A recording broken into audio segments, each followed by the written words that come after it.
A very good evening, distinguished guests, ladies and gentlemen, and to all Malaysians, we wish you a happy Merdeka. My name is Anindita Dasgupta, and I'm Associate Professor in Political Science and the head of School of Liberal Arts and Sciences at Taylor's University, Malaysia.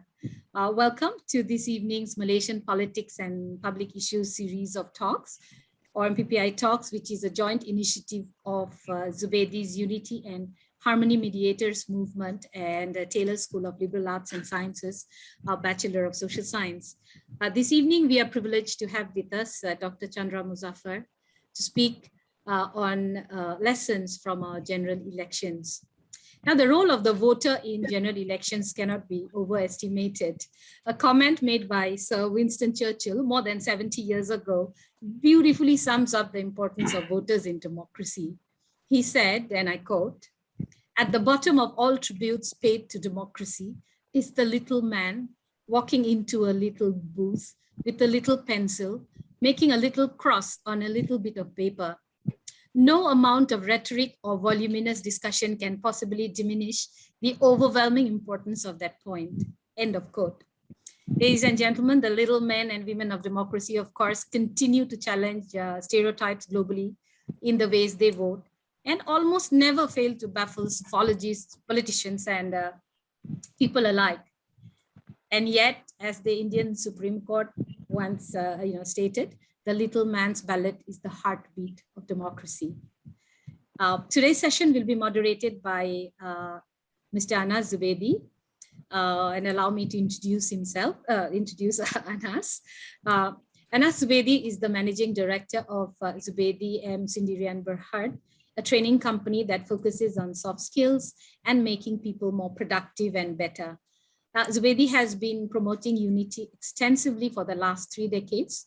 Anas is a senior fellow of Human Resources Development Corporation. Anas is also an adjunct professor at Taylor's School of Liberal Arts and Sciences and director of Social Innovation and Change at the Bachelor of Social Science, Taylor's University. It's now my pleasure to invite Anas to take the floor. Take it away, Anas.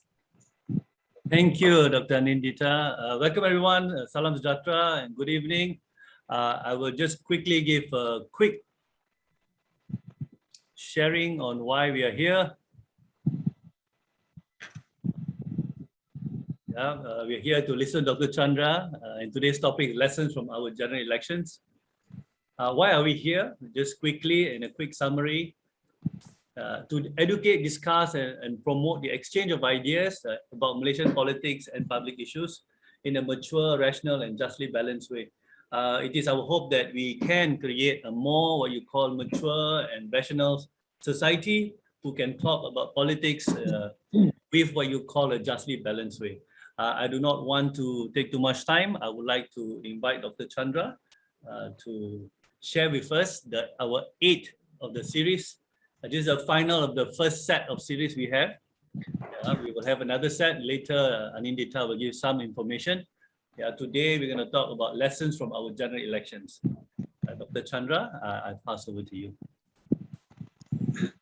Thank you, Anas.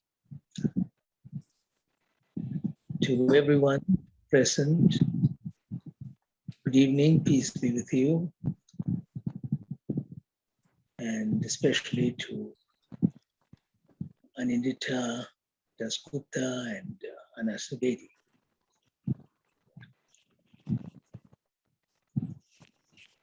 This topic is actually a very challenging topic because while most of us are involved in voting and somehow we feel we know what this whole thing is about, in some respects, exploring voting and its role, its impact upon society, upon politics, is much more difficult than the other topics we have dealt with. Even though it is true, it is a very simple act and an act that is so innocuous that many of us take it for granted, but it is very, very important. I want to begin with that and then discuss the elections we've had in this country, 14 general elections, not in any depth because we can't possibly do that. Just generally, the 14 elections, what we can draw from those elections, and some very important questions for the future based upon what has happened in the present and the past. As Anindita noted in her introduction, quoted Winston Churchill. For some reason, it's a name that I've blocked out of my mental process. Winston Churchill, for very obvious reasons, one of the greatest colonizers in human history, with very despicable things to say about freedom fighters, especially Mahatma Gandhi and people like that. But never mind, that's another story for another day. We can deal with it in some other context. But it's true that the vote empowers the individual. That is what is important. It is perhaps the one act that most empowers the individual in a democracy. It is both the most important and paradoxically the least significant, because as an act, it is very simple, but it is of tremendous significance to the democratic process, the vote. And that is what, in a sense, defines a democracy at the most basic level. It defines the role of a citizen more clearly than any other act that the citizen is required to perform in a democracy. It is the act of voting. And as a result of that empowerment, that act, a citizen feels that he is able to shape his own destiny, that he has a say in the running of the country, that he is part of governance. He's not just the object of governance, he is a subject. He shapes governance as a result of the vote, the fact that he votes. Now, voting, because it's so important,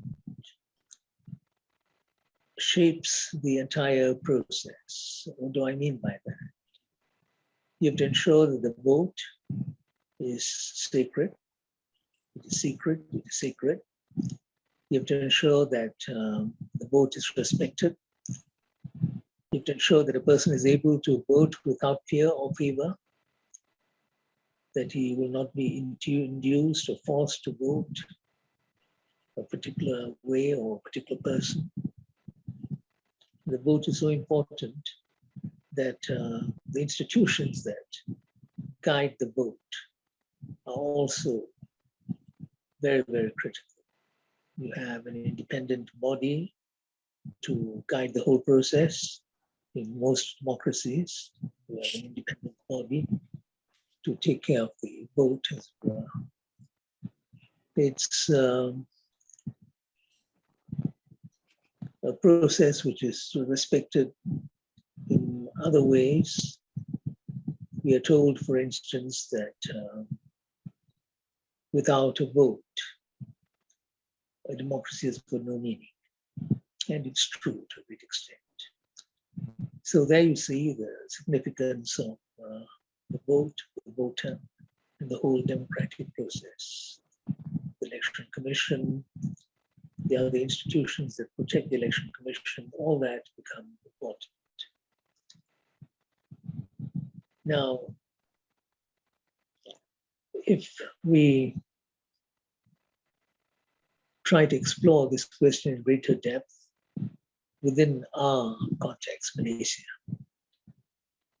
we are one of the very few countries in the global south that has had the vote, the right to vote, continuously since Merdeka. And in fact, it began just before Merdeka, when our people began to vote. In the 1955 elections, it was not a general election, it was a federal legislative election.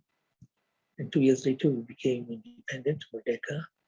And then, of course, we've had the vote continuously, without fail, once in 4 or 5 years, from 59, first general election, right up to the last general election, 14th general election, which was on the 9th of May, 2018. So that's our history as far as the vote is concerned. What I'll do now is to look very quickly, briefly, at each of the general elections to underscore a very important point, that a variety of forces shape the vote. It's never a single factor that shapes the vote. The voter himself may not be aware of all these various forces that shape the vote, but they happen all the while. The first general election we had in 1959, we had at that time 104 parliamentary seats, and Malaya at that time, this was before the formation of Malaysia, had 13 states, and each state had its own legislature, which means you had another vote. This is voting at the state level. The other vote, of course, is the federal vote. So this is something we've had from the beginning.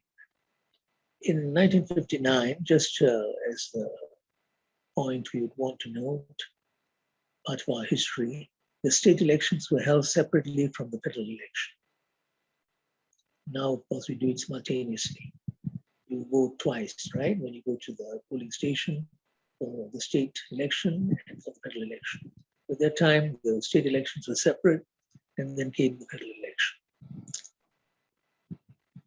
Now, in 1959, very interesting. The critical issue before the voters was actually the Constitution, the Malayan Constitution, and what it implied for Malaysians. And the impact of that was felt in the 59 elections, 2 years after Merdeka. Among a lot of Malays, there was a certain degree of unhappiness with the Constitution. While the majority was supportive, there was a very significant minority that felt that the federal Constitution did not really protect the interests of the Malays because of the way it provided citizenship to the non-Malays. A lot of Malays felt that it was not fair, in the sense that they could become citizens even without fulfilling some of the usual cultural and socio-cultural requirements of citizenship. They would just become citizens quite easily, and they were not happy with it. And that unhappiness was expressed through the ballot box. In the two most Malay states, preponderantly Malay states, Kelantan and Terengganu, the ruling party at that time, at the time of Merdeka, the party that won the federal legislative elections in 1955, was of course UMNO.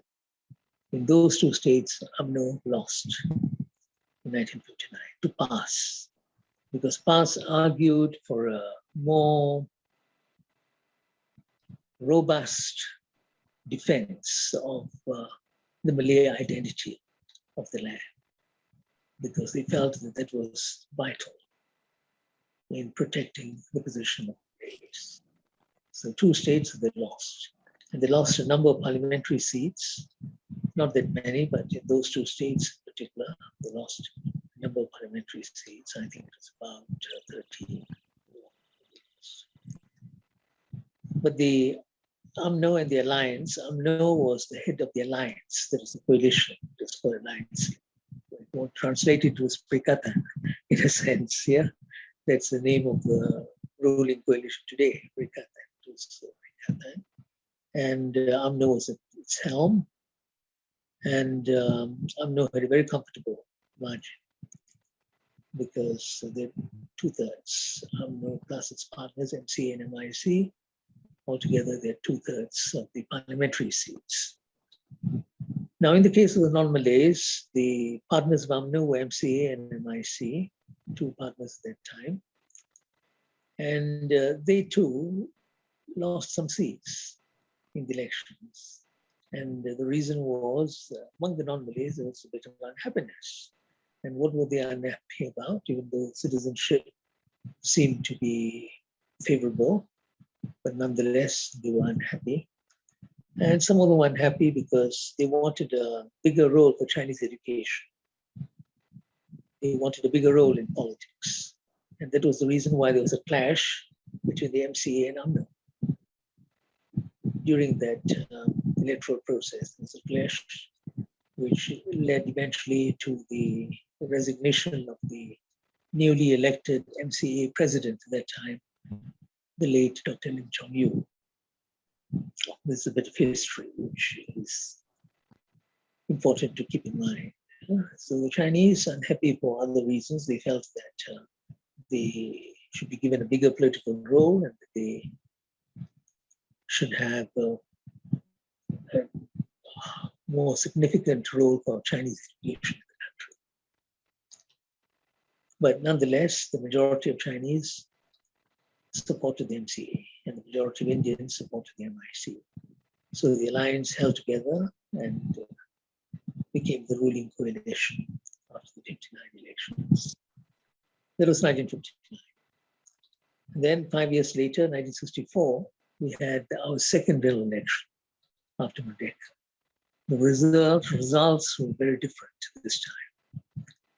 In the second real elections, the alliance almost swept clean, won almost every seat in the election. They won 89 out of the 104 seats in the second election in 1964. What is the reason why they did so well compared to the opposition parties at that time? The opposition parties at that time were SLAS, the Islamic Party. There were parties like the United Democratic Party, which is Chinese-based, People's Progressive Party, which was also Chinese-based, non-Malay-based political party. You had an interesting coalition, a socialist coalition called the Socialist Front, made up of the Labour Party and the Parti Raya. They were in the opposition. Altogether, these parties, they didn't do that well. And the main reason was the issue of Indonesian confrontation. This was the time in Indonesia, which didn't agree with the formation of Malaysia, an idea that was mooted by Tunku Abdul Rahman in 1961. And by 1964, it had become a reality. 63, as you know, Malaysia was formed in 1963. And since Malaysia was a reality, there were some groups that were opposed to it in the country, but there was also opposition from both Indonesia and the Philippines. They were against the formation of Malaysia. Now, this opposition from Indonesia and the Philippines had an impact on the elections because these two neighbors of ours, our friends, were opposed to the formation of Malaysia. And Indonesia even talked about confrontasi, about confronting Malaysia, about crushing Malaysia. They wanted to attack Malaysia. In fact, there were a couple of incursions. And I think this created some fear among the people, partly because of this fear of Indonesian confrontation, of threat from outside the country. The voters all came together and supported the alliance. Fear of an external threat that played a very big role, and parties which were not that supportive of the formation of Malaysia, like the Socialist Front and some of the other parties, including the Islamic Party, passed to some extent. They didn't do well in the elections because the people did not want to support parties which seemed to be on the same side as external forces that wanted to oppose Malaysia, that were against Malaysia. So that's the reason. I hope that's clear to you why they were unhappy. And so in that election, the alliance did very well, regained their strength. They were in almost total control of Parliament in 64. And then 5 years later, 69, another general election. And this general election, things changed yet again. You see how unpredictable elections are. 59, some erosion of support for the alliance. 64, the alliance does very well because of an external factor, confrontasi. And then 69, the alliance doesn't do that well. He loses the number of seats, still in power, he still obtained. Pun dekat bad, so nanti bila macam contohlah ada orang suspicious datang ke awak ke ataupun macam anything danger kan, apa je lah, tarik benda tu kat bad awak, sediakan benda seorang akan datang ke awak. Faham kan? Macam contoh kat lorong gelap ke apa kan macam tu, atau dekat mall.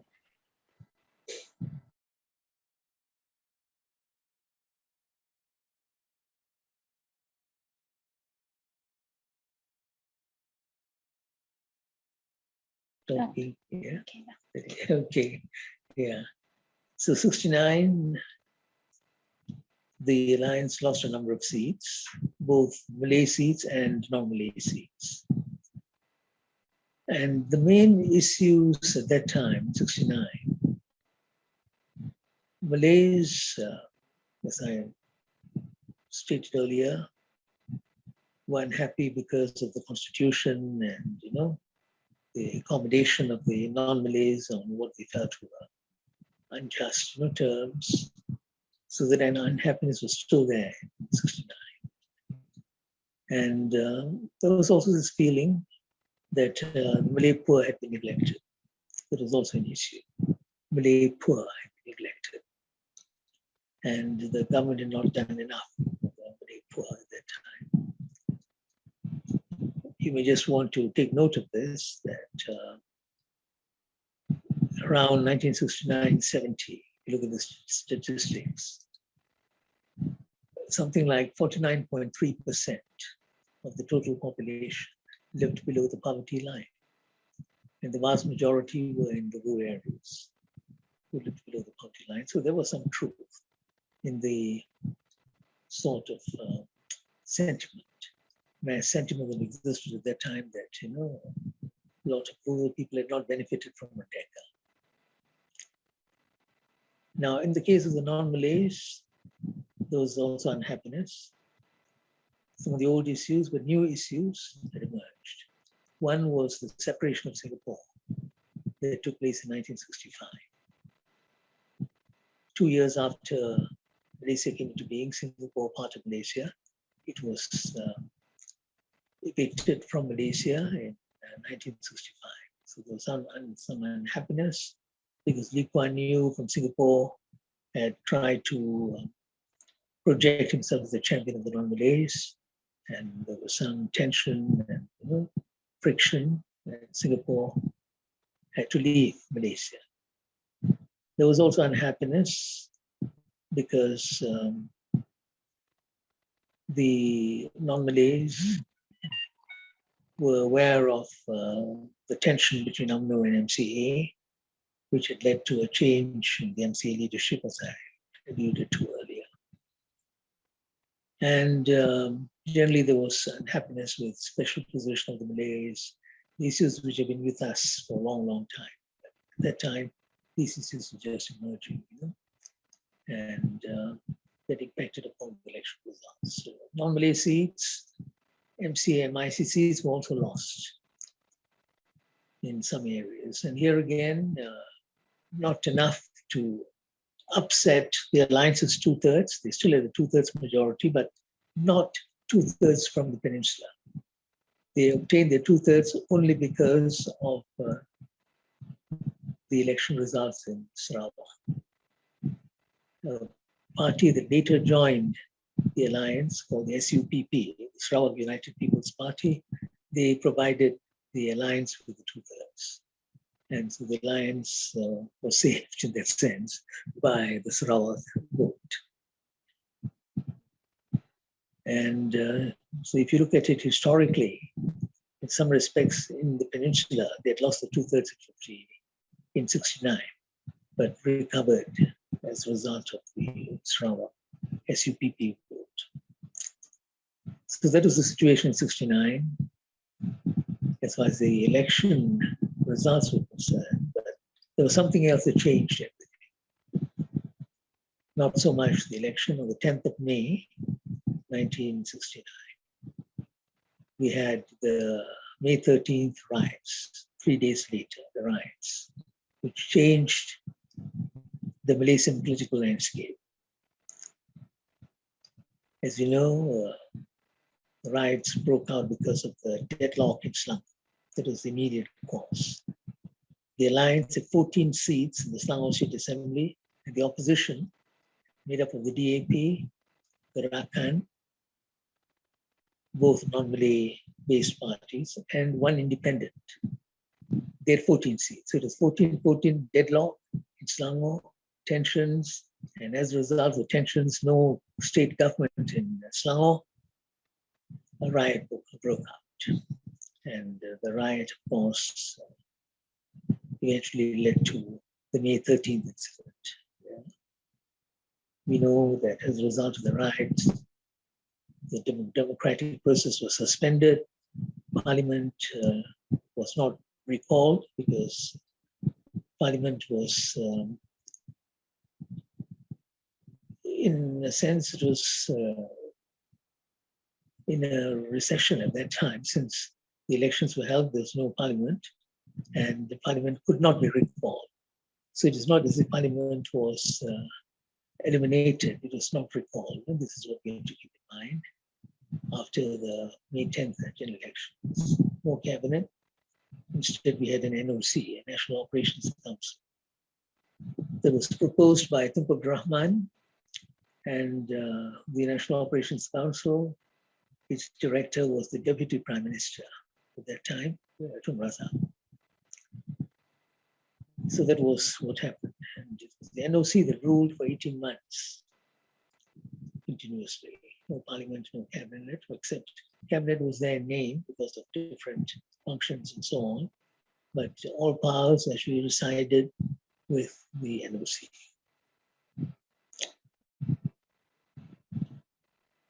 That was in 69. And going back to our discussion on elections, 5 years later, in 74, in spite of 69 and the riots and suspension and all the rest of it, we had elections on time in 1974. Within the 5-year time limit, we had elections. And 1974 elections, it was no longer the alliance. The alliance had transformed itself into something called the Barisan Nasional. It became bigger, expanded, more parties and so on. And it was the alliance which had now become the Barisan Nasional, which got the alliance share of the seats. He did very well in the 74 elections, extremely well. More than 2/3, almost 4/5 of the seats in the 1974 elections. The opposition was still around, but they did not do that well. For instance, PAS was no longer in the opposition. PAS had become part of the Barisan Nasional. They had joined the Barisan Nasional as part of this coalition building after what had happened after May 13th and so on. PAS. Gerakan, which was an opposition party in 69, had also become part of the Barisan Nasional by 74. You see the change that had taken place.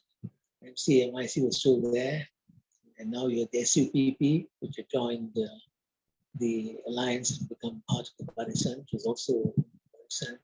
So the Barisan was now expanded, coalition with numbers on its side. The only major party that didn't join the Barisan was the DAP. It was still in the opposition, it didn't join. The DAP was in the opposition. Incidentally, and interestingly enough, the PPP also joined the Barisan Nasional, People's Progressive Party. It was largely a para-political party. They too joined. And so fairly strong opposition, because the man behind this idea of an expanded alliance called Barisan Nasional was the director of the NOC, who had by that time become the Prime Minister, Tun Razak. Tun Razak had become Prime Minister in 1970, and he was the one who succeeded in bringing about this Barisan Nasional. Tun Razak's main argument was that a nation like Malaysia, a new independent nation, should concentrate on development. That should be its focus, helping people, improving their livelihood, and not just in politicking. For him, democracy had become nothing more than people jogging for position and power. So he emphasized development and wanted all these parties to come in together, work together for development. That was his vision. And he wanted an expanded alliance in the form of the Barisan Nasional, so that it could also focus upon national unity. So that various parties could help to achieve national unity. Tun Razak, incidentally, and I have to say this because a lot of people have a mistaken idea about Tun Razak's role. He played a very big role in trying to encourage national unity. You know, there's open houses that we have in our country whenever we celebrate Hari Raya or Chinese New Year, Christmas, Deepavali, and so on. That idea of the open house is actually Tun Razak's, which has remained to this day. It's just a simple, symbolic idea. He was very much a champion of national unity. He believed in strengthening the parties that could contribute towards national unity. So the Barisan Nasional was born. A new vision of national unity expanded from the old alliance, an emphasis upon development and economic transformation and changes of that sort, and not so much on politics as such. 74. And then, of course, 2 years later, Tun Razak passed away. And Tun Hussein On took over. Of course, he pursued the same vision as Tun Razak. And 1978, he went to the polls 4 years later. And under Tun Hussein, the Barisan also did well, not as well as in 74, because that was the first time the Barisan was going to the polls with its new shape and color, but this time it was already the second time. So number of seats won a bit less, but still very, very comfortable. Almost 4/5 of the seats in 1978. And Tun Hussein On was known as a leader who was very concerned about national unity. He gave a lot of emphasis, overcame some of the ethnic problems at that time, problems that were confronting the nation at that time in the Merdeka University, ECU, and ECU students and institutions of higher learning, percentages, the quotas, and so on. He played a role in things of that sort in 1970s. Then 5 years later, we had, 4 years later, we had our next election. By the time Tun Hussein On had stepped down, and Dr. Mahathir Mohamad had taken over as Prime Minister. So 1982 was Dr. Mahathir's first general election. And he did well, also very comfortable, many more than the 2/3, magical 2/3 majority in Parliament. The alliance was more or less the same, except that the one major change in the Barisan Nasional, not alliance now, the Barisan Nasional, was that the Islamic Party, which was in Tun Razak's Barisan Nasional, by the time the 1982 elections took place, they had left. They had become an opposition party again because of a fight between PAS and very short-lived marriage. It didn't work out, so they left because of issues pertaining to Kelantan, certain other issues pertaining to power, basically. So you had a different situation. But the majority of parties still remained. Gerakan was still there, the PPP parties, and the Barisan continued. 82, they did well. Then the next general election was 86. Again, did well, more than 2/3. Right through the years that Mahathir was Prime Minister, just as a important footnote, right until he stepped down in 2003, the first time, he was fourth Prime Minister. Every time they had 2/3 majority. The 2/3 majority. Very comfortable majority. So here in 86, again, 2/3 majority. The opposition was still around, but much weakened. And the usual issues of development, of corruption, of nepotism, these are things that you will find in almost every general election all over the world. Believe me, it's not just peculiar to Malaysia. Every time the same sort of issues that will come up, and in Malaysia it is the same story. These issues are right there in the forefront, but the ruling coalition managed to maintain its grip on power in 1986. The next general election was in 1990. It was in 1990. And here again, of course, the Barisan won very comfortably. The one minor difference in this election is that we had, from among civil society groups and individuals, a body called Election Watch. Election Watch, the predecessor of Bersih and all the rest of it. Just called Election Watch. There were 5 of us in Election Watch, just individuals, not representing any organization as such, though we belonged to different organizations. The 5 of us were people in the public arena, and the leader of a group of 5 was the late Muhammad Sufyan, who was once the Chief Justice of Malaysia. And what we wanted was a clean election. That's why I'm mentioning this.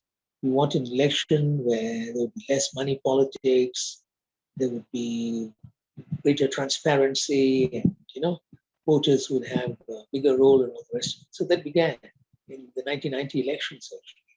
And we campaigned, we distributed pamphlets and all the rest of it. We didn't have much of an impact, but it was there in the 1990 elections.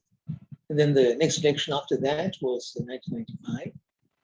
Again, Barisan very comfortably ensconced in power, and opposition still there. The major parties were still there in the opposition. Parties like DAP, PAS, and other parties. There was also another Malay party, which was there for a very short while, a party called Semangat 46. It was a breakaway party from UMNO, led by, I think, Razali Hamza, who was still in Malaysian politics. At that time, he was the leader of Semangat. Didn't do that well, and eventually it folded out. So that was the scenario in the 1995 elections. The situation at that time. And then came the 1999 elections, 4 years later, the 10th general election in Malaysia. And now I have to mention this point that for the second time since Merdeka, in the 10th general election, there was an attempt to form a coalition among the opposition parties. See, all the general elections we'd had in between, the 10th general election, which was in 1969, and the first general election, which was 1959. There was no attempt to bring the opposition parties together. In 59, there were 2 opposition parties, Parti Rakyat, which was Malay-based, and the Labour Party, which was Chinese-based. They formed what is called the Socialist Front. It had an ideological basis, Socialist Front.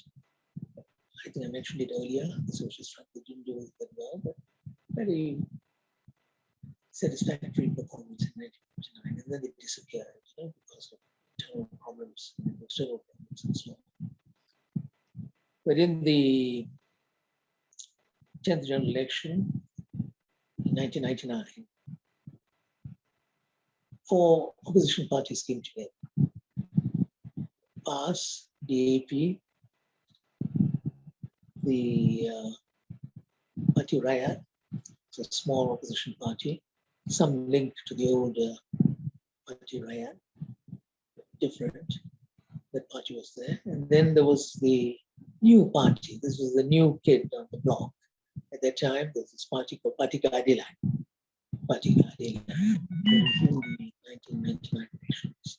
It was led by Anwar Ibrahim, who was from the government benches. He had been expelled and all the rest of it, and you know the story. And he now led this opposition party. So all the parties came together, contested the elections. Overall, they didn't do very well. The party that performed best in the 1999 10th election was actually PAS. They did well. They got a number of seats, increased the number of seats to 27 in that election. DAP didn't do well. They got only 10 seats. And Keadilan was 5 seats, you know. But that was the situation at that time. The general elections in 1999, which was also Dr. Mahathir's last general election. Dr. Mahathir was Prime Minister during the period. This was Dr. Mahathir the fourth Prime Minister at the time. And well, in power, very comfortable. And then, of course, Dr. Mahathir handed it over to Abdullah Badawi. 2004 was one of the greatest performances of the Barisan Nasional. They did extremely well in that election under a new Prime Minister, Abdullah Badawi. And part of the reason was because he was new, you know, that helped. Just as you see how issues impact upon elections. We saw, for instance, 1959 Constitution, you know, all those things, big issues. And then we saw that 1964, confrontation was a big issue. Now, in this election, the 11th general election in 2004, the big issue was a new Prime Minister. After 22 years of Dr. Mahathir, people felt like change, I suppose, and they were happy that there was a new Prime Minister and he promised a clean government, and, you know, of course, he did a few things that showed the people that he was interested in a clean and transparent government. And the rest of it. Did very well, got a lot more than 2/3 majority. I think it was the biggest number of, that year was the biggest number of parliamentary seats ever for the Barisan in 2004, actually. 2004, the 11th general election, 2004. And then you see how difficult it is to read elections. The election after that, right? This is 2004. 4 years later, 2008, was the election where the Barisan Nasional, for the first time in its history, lost its 2/3 majority. It lost 5 states in the general election. It was a hell of a setback for the Barisan Nasional. The same Prime Minister, Abdullah Badawi, who had such a huge vote in 2004. 4 years later, everything had changed. There was disillusionment, expectations were high. These were one of the reasons why Barisan didn't do well. They promised certain things which did not fulfill. The people, I think, felt very disappointed. That happens in politics. And the opposition became stronger. In the 2008 election, the 12th general election. 13th general election, the opposition repeated its performance, did better than in 2008. They did better in 2013. They managed to get 7 more parliamentary seats in the election. And they more or less kept the same number of state seats and state assemblies, except I think they lost Kedah back to the Barisan Nasional. So there was a scenario, the election that year, 13th, yeah, right, 13th election, that would be 2013, 2008, 2013. And that brings us to the 2000 2018 election. 2018 election. And 2018 election, that was in the sense of watershed. A turning point, watershed. The Barisan Nasional lost. The world's longest serving inter-party coalition, actually, at that time. They'd been in power for 60 years. They lost. And an opposition coalition came to power, led by the person who had led the Barisan Nasional for many, many years, to Dr. Mahathir Mohamad, the Prime Minister of the opposition coalition called Pakatan Harapan. Pakatan Harapan, the opposition pact of hope. And again, the never-ending thriller called Malaysian politics. 2018, they came to power.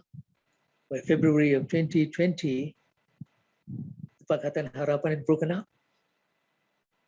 And it fell from power because of internal problems, external forces at work, all those things. But whatever it is, the coalition broke up. Pakatan Harapan, it lost. Through people switching allegiances, moving from one party to another, and so on. And a new coalition came to power, which had people from Pakatan Harapan, but also people from the old Barisan Nasional, UMNO in particular, and MCA, MIC, came back to power in a different form. This was the Perikatan Nasional, which was in power right until very recently. Now it's been replaced by another coalition, though it doesn't have an official name. It still uses Perikatan Nasional.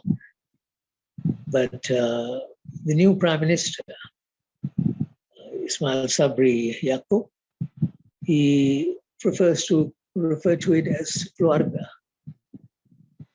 which is very interesting. He has introduced the idea of keluarga into Malaysian politics, into Malaysian coalition politics. He has given it a term that resonates with the people, actually, keluarga. Keluarga means a lot in our cultures, whether it's Malay, Chinese, Indian, whatever, culture, it resonates a lot. But the challenge is great to make it really strong and united, like a good keluarga, but it's now called a keluarga. So this is more or less the history of our political parties, different issues at different times, opposition always challenging the ruling coalition on more or less the same issues, and making some gains in some years depending upon the larger situation. I have to explain this a little bit so that you'll understand how party politics work. In 2018, apart from the actors involved, Dr. Mahathir, Ibrahim, other people, the two major issues which had a very big impact upon the voters. One was GST. You remember the GST issue? It was a tax issue. Taxes usually have a very big impact if you look at the way in which taxes have impacted upon elections in other parts of the world. So GST, people were very unhappy with the GST. They wanted it to replace right across the board. Whether it was well thought out or not is a different matter, because now people are saying, GST was not really the albatross that people made it out to be, but nonetheless, it was an issue at that time. And apart from GST, I think the other issue was 1MDB, corruption. In terms of public impact, a much bigger issue, perhaps, 1MDB. 1MDB, as you know, is the issue involving this company established by the Ministry of Finance. Malaysian Development had 1MDB, and the huge, massive gigantic scandal in 42, a global scandal. Lost a lot of money laundering, and many instances of swindling, outward swindling that had happened. Still not resolved, it's still there. I think this is the first time in our history, friends, that an issue linked to corruption, money, laundering, swindling, cheating, had such an impact on elections. And that is because of the nature of the issue. It's part of the nature of the issue. And it involved the serving prime minister at that time, his family. And one can be a little literal in this. We could argue that what gave weight to the issue was an individual. Literally, she gave weight to this issue, her personality and all that. People usually relate more easily to things like that. They were very angry about her involvement and this person's involvement. And of course, they started calculating how many millions the issues came up to and its impact on the ordinary person. So those are the issues. We have never had, as I repeat, corruption making that sort of impact on the election right across the board. But nonetheless, there is another feature of the election we must keep in mind, just to understand how elections are in our country.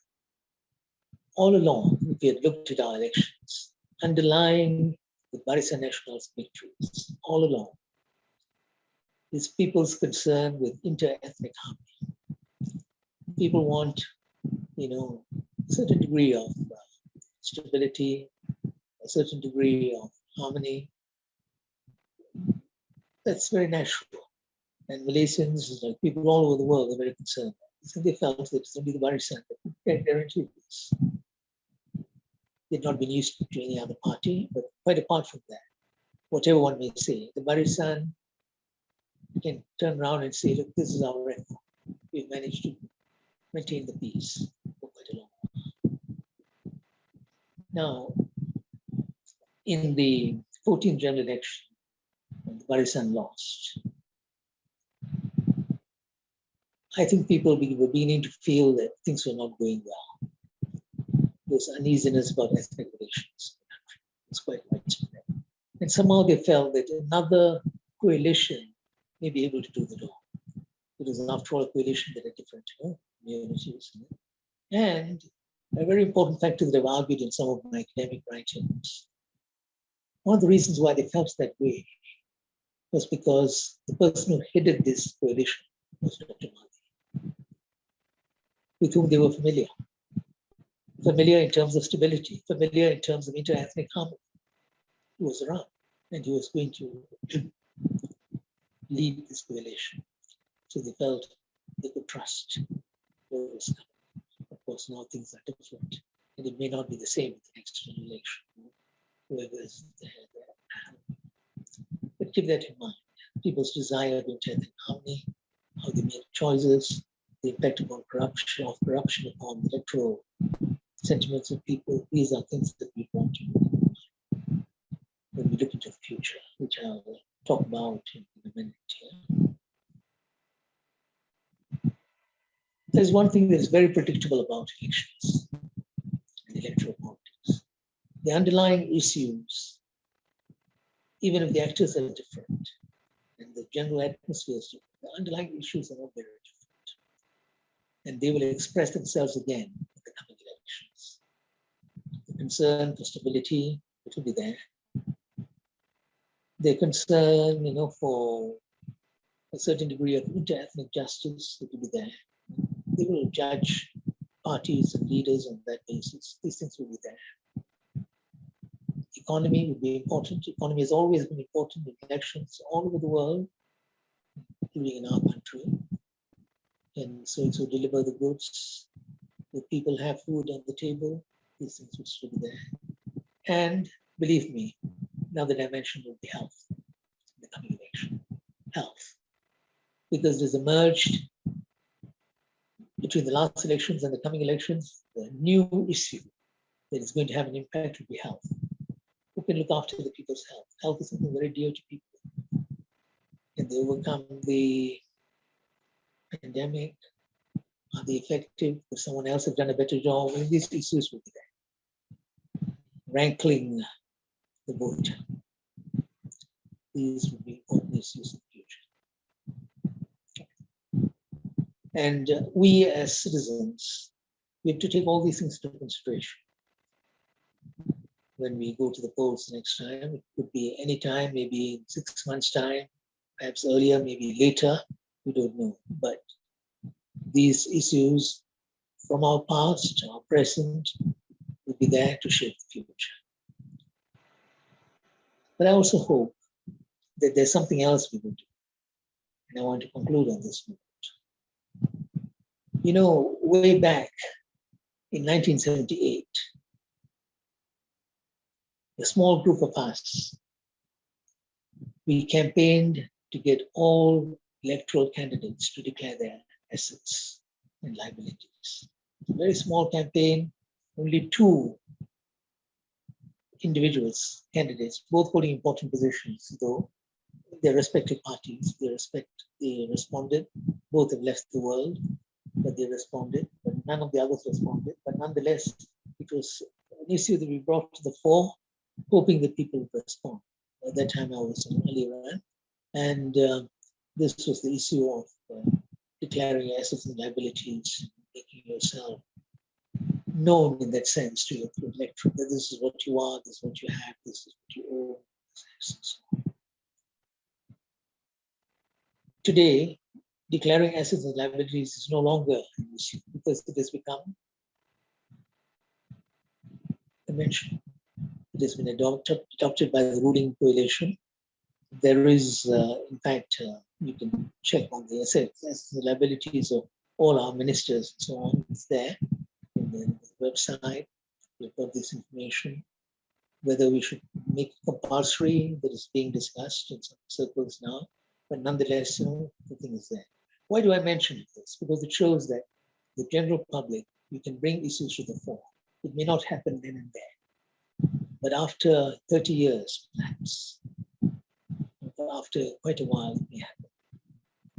This is why never give up, you know, fight for issues like this. There is, I think, an issue that we should fight for in this election, which has already been proposed before, but somehow it has not gained the traction it should, deserves. And what is the issue? It is getting all political actors to make public their sources of funding, political funding. We have an institute in Malaysia called Institute of Integrity Malaysia.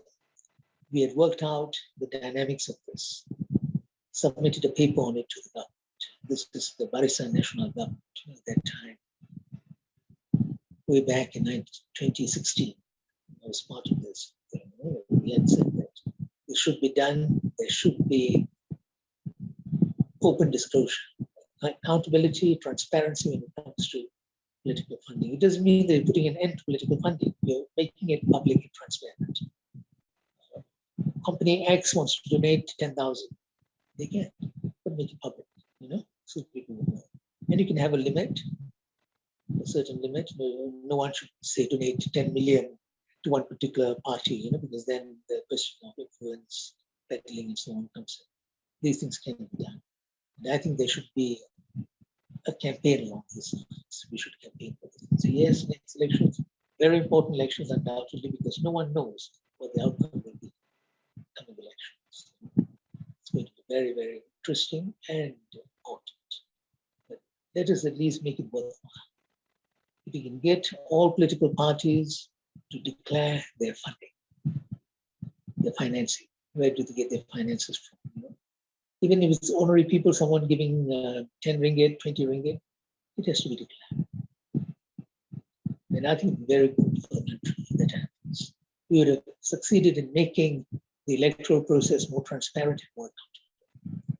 And slowly that has been happening. You know, with the work of, per se, let's say 1, 2, 3, 4, the work of numerous other groups, groups that, Anwar, Anas, and Zubedy is also involved in other groups. They've all been trying. So it is a small, slow process. It takes time, but never give up. That is the lesson. Never give up. Go on campaigning for things like this, because in the end, it will happen. This is what, the great campaigner and intellectual, the late Fritz Schumacher, the man who wrote the book called Small is Beautiful. He once said, talking about things like this, make sure that your sales are up, because you never know when the wind will come. Thank you. Thank you very much, Dr. Chandra. And thank you for the wonderful conclusion too. Because a few of us are working on that, and we are pushing for it. Yeah. Much. What I'll do now, Chandra, is there are a few questions already sent, and I think we'll go through the question first, and after that we take question which is now in the chat box. Yeah. Let me just share. Yeah.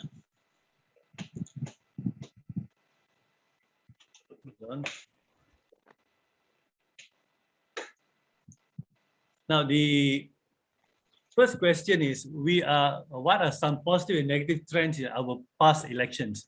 What are the positive and negative trends? I guess some you have given just now, maybe you can add. Yeah? What are the positive and negative trends in our past elections? Well, I think the most positive is that we have had elections which are by and large peaceful. When I talked about the 14th general election, last general election, just 2 days after the election in Singapore, at the Institute of South Asian Studies, I mentioned this, that it is such a beautiful thing to have an election where you don't have a statistic on the number of people killed.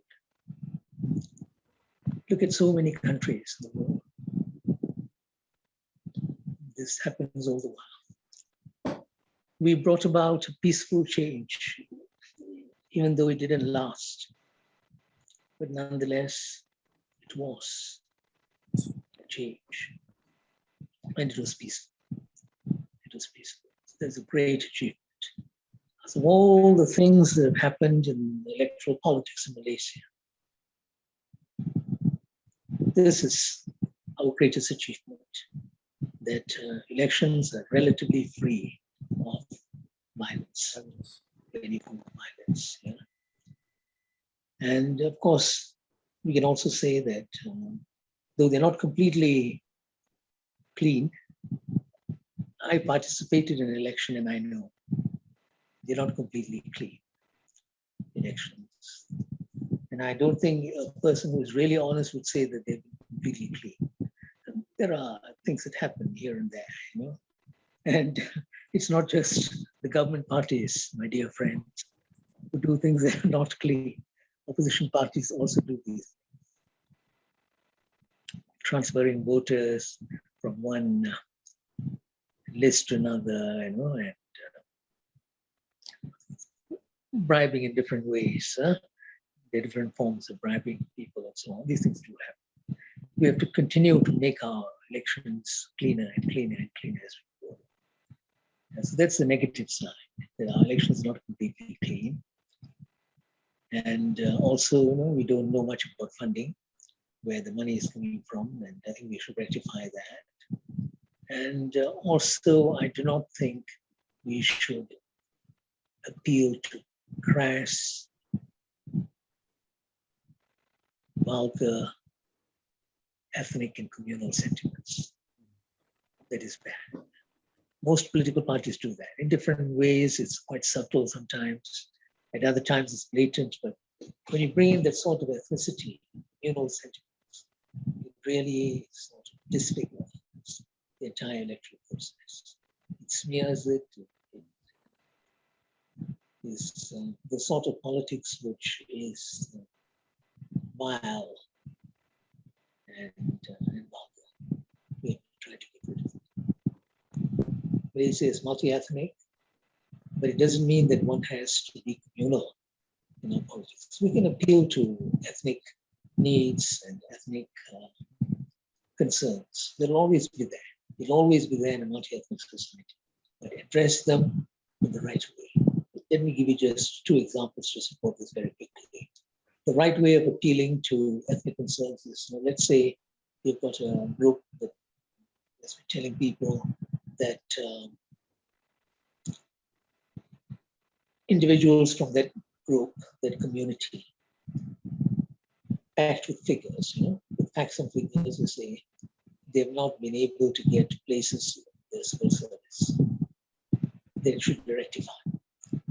Should allow for more people from those groups that have been left out, marginalized, to get into the civil service. That's perfectly legitimate. It is the right thing to say. And likewise, if you've got another group, for instance, that is concerned about the paucity of people from their own community in, say, some trade, some area of business, they feel that it can be rectified in a very just manner. There's no harm in bringing that track. But when you go around, start saying things like, you are, you start generalizing, you are ill-treated, you don't have any role in the society, you push to the margins, and so on. And it's not true, because there'll be other statistics to show that that's an exaggeration. Don't do that, because exaggerating issues like this may win you votes, but it's not the right thing to do. In a multi-ethnic society, it does create feelings of hurt. Then people start reacting to feelings of that sort. After a while, it reaches a point where you have no control. And that is a sort of politics I've seen amongst a lot of people, the way they manipulate feelings of this sort. So I think we can make our politics cleaner in that sense.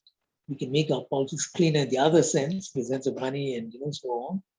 And we can generally, uplift the level of our politics, uplift the level of our politics, make it more substantive, discussing, debating issues the right way. I think that.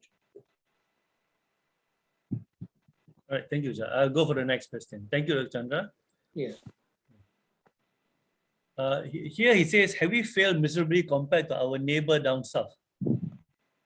Yeah, so have we failed miserably compared to our neighbor down south? Yeah. Very interesting. Yeah. Very quick answer to that question. Yes, Of course, our neighbor down south, I think certain aspects of clean politics in terms of say, finances, in terms of, how one goes around campaigning in certain areas and certain issues. They have stricter rules and they adhere to those rules, which is a good thing. But in terms of the vigor and the dynamism of a democracy, campaigning, raising issues, debating, disagreeing, without being dragged to court, without being hammered by the law, I think we've done better. We've done better than our neighbor down south. It is a sort of democracy down south where the silence, the absence of the robust aspect of politics, that silence is sometimes quite frightening. It's quite frightening because it means that people are not really speaking up. But they're having elections and all the rest of it. But certain things maybe they've done better, but not this aspect of democracy, which is important. It has to be robust. There must be vigor, there must be dynamics, debate, disagreements, challenging people with power, and things like that. And, neighbor down south, I think it's very difficult for people to really question the elites, and they don't. Thank you, Chandra. Let me go to the next question. Do you honestly think that we can be Bangsa Malaysia one day, or just a pipe dream conjured by politicians to scam us long term? Please answer directly, unconditionally. I think you want to talk about this. What is Bangsa Malaysia? Yeah. Yes. Yeah. I think, Yeah. Very quickly, Anas. Bangsa Malaysia, unfortunately, remains undefined. But I would like to see Bangsa Malaysia as another way of saying that we want a Malaysian type of citizenship. It's citizenship. When we say that, this is Bangsa Malaysia, we're saying this is Malaysian citizen. This is what we mean. Now, you can be a citizen, and in Malaysia, we're already citizens of different ethnic backgrounds. Your citizenship and your ethnic background, they don't conflict each other. You're not compromising your ethnic background by saying you're a Malaysian citizen, or vice versa. So we can do that. In that sense, we are Bangsa Malaysia.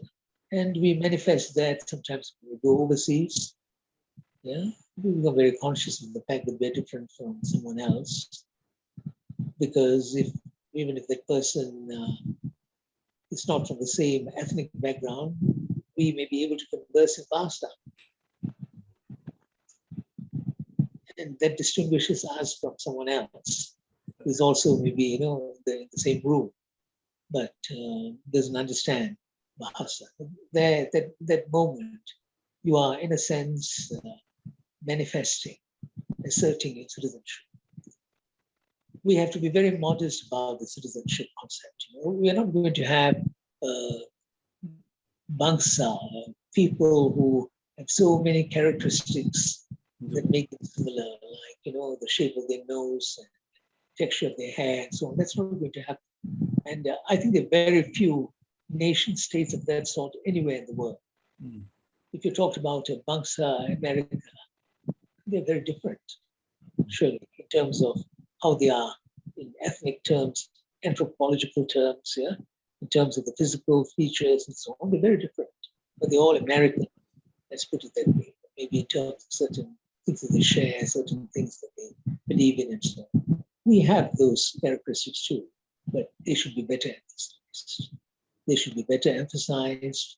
At the same time, those that are divisive, those that don't serve any purpose, but linked to ethnicity, we have to downplay, we have to marginalize. For instance, why is it that in Malaysia, and this makes us different from many other countries, why is it in Malaysia, whenever we talk about someone who's doing something, a certain trade, or who's involved in a certain profession, we very often bring in his ethnicity. Bengali, Roti, that sort of thing. About China, this, and Layu, that, and all the rest of it. We don't need to. We don't need to. We can describe him in terms of his profession or his trade or whatever he's doing. That's sufficient. But we invariably bring in the person's ethnicity. You notice that? Accidents. We bring in ethnicity very often. What for? A person is hurt in a motor accident. It doesn't matter what his or her ethnicity is. But why is it we always bring in ethnicity? That's because ethnicity as a definitive term is something which defines a person very pervasive in the society. That we have to change.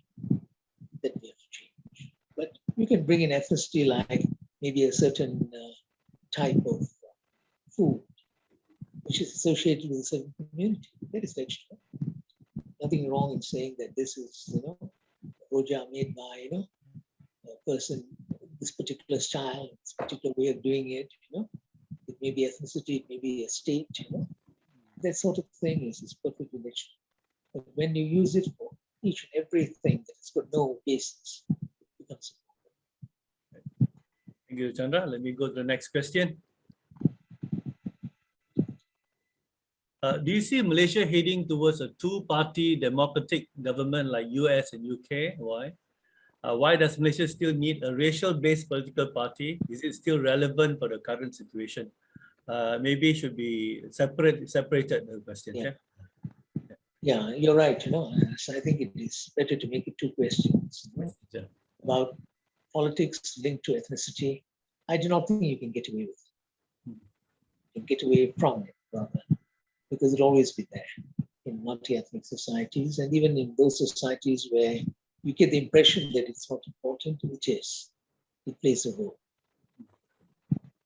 Trump's election in the United States of America, this earlier election in 2016, had quite a lot to do with ethnicity.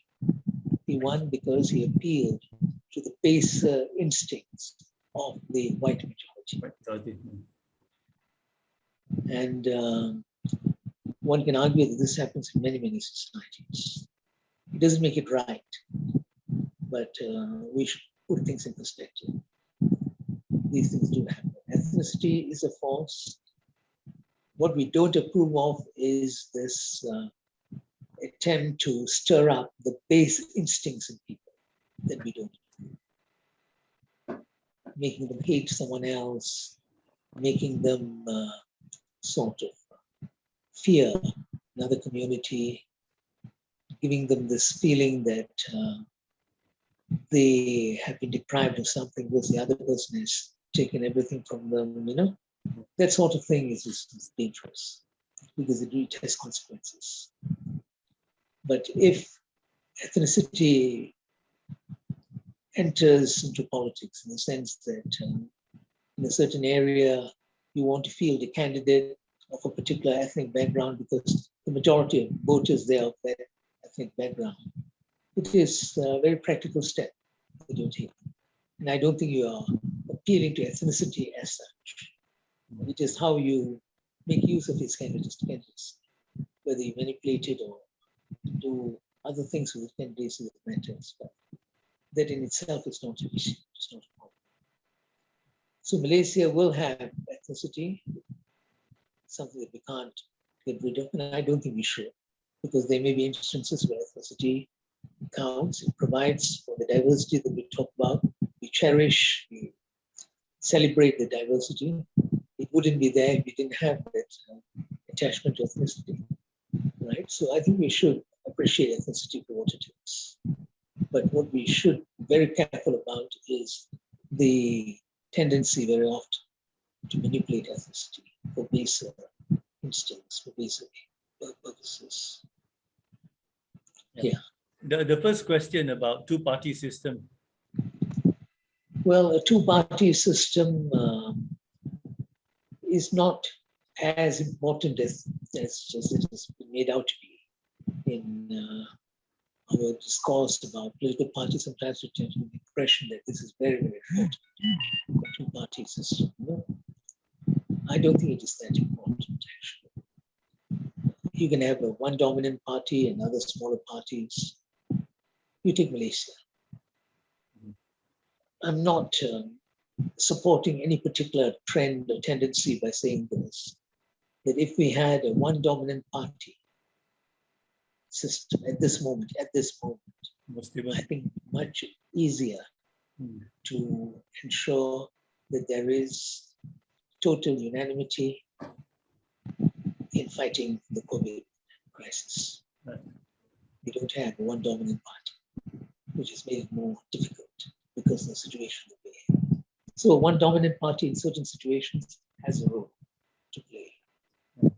Also, if you're thinking of forging certain dimensions of national unity, I think it is good to have one strong party that we have to carry forward. Like, you want to sort of perhaps encourage more people to use the national language. If you have one strong party, you may be able to carry it forward easier. That may be necessary sometimes in certain situations. And the two-party system is not necessarily a guarantee for stability in the rest of it. Look at Britain. Yeah. It's because the two-party system has not been working that a third party has emerged, in British politics over the last few decades. And they have substantial support also. Yeah. And sometimes the two-party system sort of locks down the entire political system in a particular mode and prevents the emergence of alternatives. Alternatives. Yeah. which may be so necessary, in a certain situation, they don't emerge because you've locked down the whole system in this two-party mode. So let's evaluate each situation and see what is the best for us, in a particular circumstance. Since we have a little bit more time, I'll take some questions that were sent at the chat box. By Gopalan Nair, I contend that we have never had free and fair elections in Malaysia. The ruling coalition somehow has a large war chest and dominates the press and other media. That is the main reason there is a real uphill battle for the opposition parties to reach out to the masses. Your comments, please.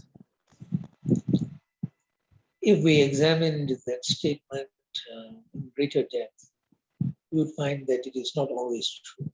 Yeah. If the dominant Barisan Nasional was that dominant and that powerful, why was it defeated in the 14th general election?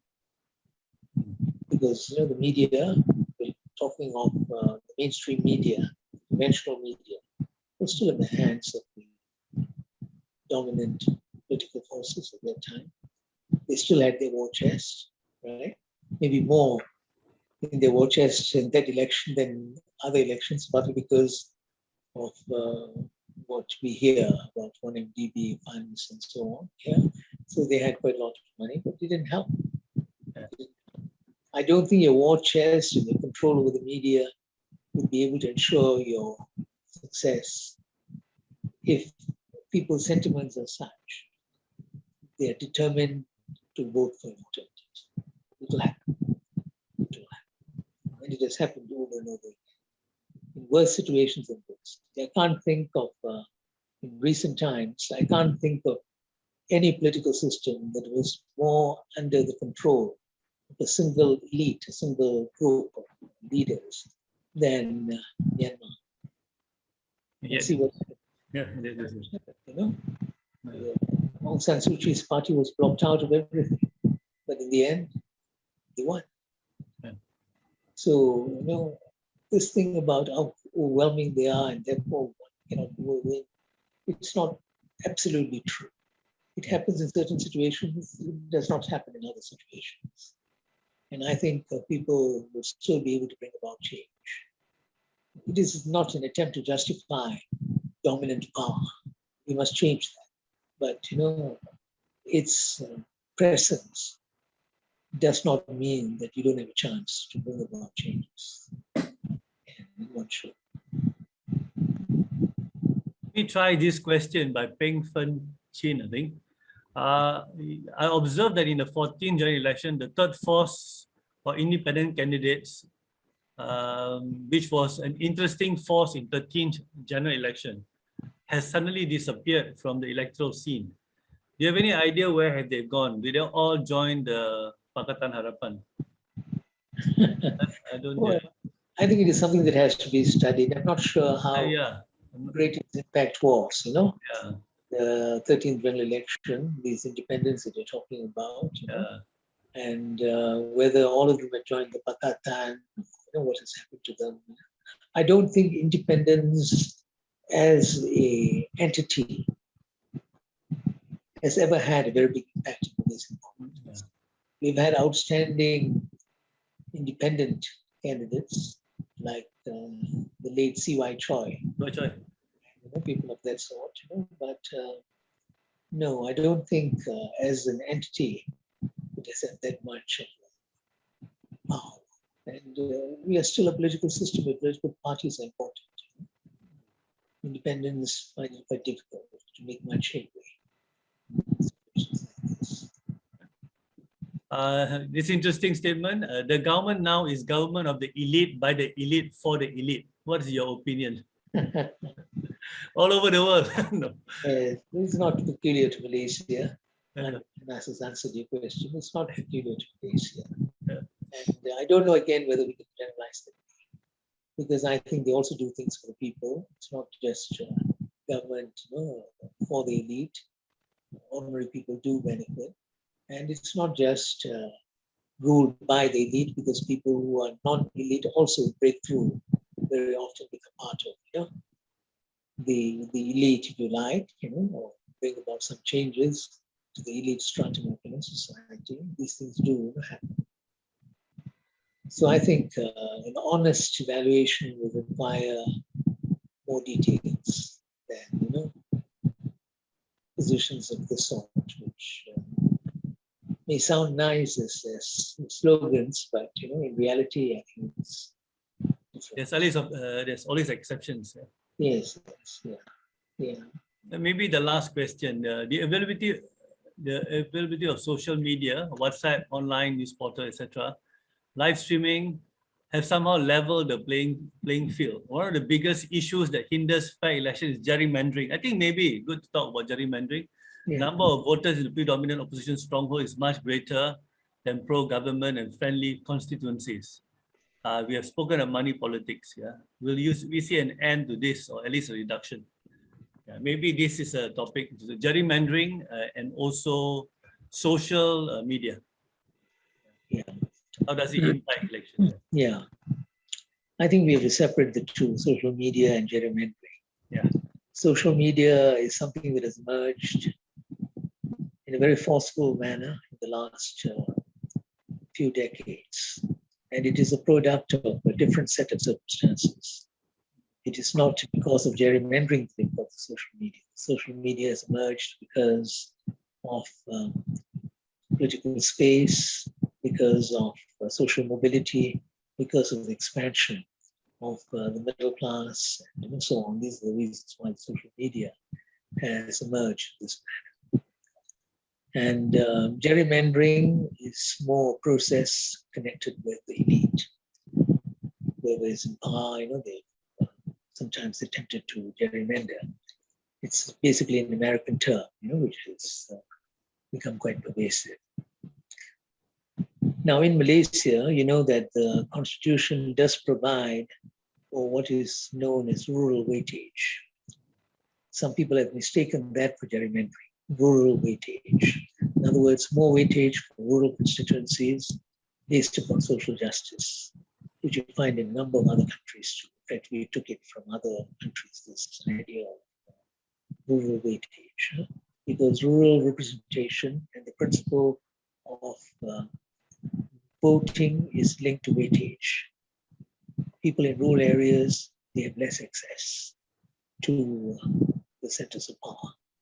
This is true all over the world, but most of some societies. In order to rectify that situation, you head in this dimension called rural weightage, people in areas and so on. But again, it has to be fair. And in our constitution, there is the provision for a certain degree of fairness. It should not exceed, a certain percentage. Yeah, those things are written into the constitution. But I believe what you mean by gerrymandering is something else, where things are done basically to favor a certain party or certain individuals, rather than to address the issue of social justice. And that I think one has to rectify by pointing out why it's wrong and campaigning against it. It's going to take a long while. It won't be easy, but I suppose as we improve our electoral processes, and as we improve the tone and tenor of democracy in Malaysia, we'll be able to see some changes. Besides, rural areas are no longer the rural areas they were at one time. Right. They've changed also. So that should be taken into account. We cannot have a system of weightage that is based upon social realities that obtained 50 or 60 years ago. Yeah. You have to begin to adjust, as we go along. That's what the Election Commission is supposed to do, actually, to study these things and make adjustments. We have not done that. Thank you, Chandra. I think we are reaching 9:30, so I will stop the questions now. Yeah, thank you, Dr. Chandra, for another interesting and very easy to follow session. Yeah, and what I'll do is I'll pass to Anindita. Yeah, thank you, Dr. Chandra. Anindita, over to you. Yeah, thank you. Thank you so much. Thank you so much, Dr. Chandra, for the wonderful discussion. And as Anas said, on such a complex topic, and I think all of us have learned a lot from the insights that you have shared. Of course, there is so much more to learn. Thank you so much, Dr. Chandra. Thank you, Anas, for moderating the session so eloquently. Our next MPPI talk will be held in October, in which the format will change slightly, and that we will start with a few forums conducted around contemporary issues, and we will be sending out communication to you and inform you in a timely manner of the upcoming sessions. So please do follow our Facebook page, Taylor's Bachelor of Social Sciences, as well as Anna Zubedy's Facebook page for intimations of our forthcoming webinars.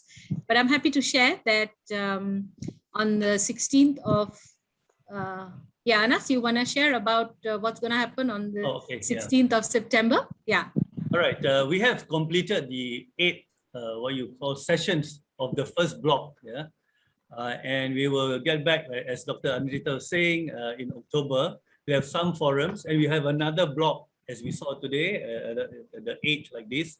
We'll have another 8 something like this, and at the same time, we will have forums. But on September 16, just like on 31st August, we're going to have a special session, to celebrate Hari Malaysia.